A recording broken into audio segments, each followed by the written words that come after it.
Hello everyone, আমি জ্যোতি। আমার আরেকটি মিনি ব্লগে সবাইকে স্বাগত। আজ শ্রাবণ মাসের প্রথম সোমবার।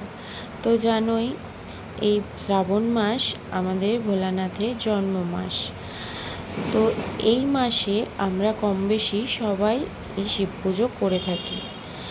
তো আমিও করছিলাম। দেখো, প্রথমেই বাবার মাথায় ভালো করে ঘি মধু দিয়ে আকন্দ ফুলের মালা একটা দিয়ে তারপরে মাথায় দুধ ঢালছিলাম, আর অবশ্যই একটা বেলপাতা দেব। তারপরে দেখো, আমার ছেলে বলছিল ওম নমঃ শিবায়, জানো তো। আর ওর জন্য পুজো না খুব তাড়াহুড়ো করে দিতে হয়। গোপুর থালায় মিছরি দেব, সন্দেশ দেব, যাই দেব ওদেরকে খাওয়াতে দেবে না, তার আগেই ওর খাওয়া হয়ে যায়। সেজন্য পুজোটা খুব তাড়াহুড়োর মধ্যে দিই। আর দেখো, এদিকে আমি পুজো করছি আর ও একা একা বসে বসে উলু দিতে আরম্ভ করে দিয়েছে। দেখো ওকে একবার, সেই জন্য আমি হাসছিলামও।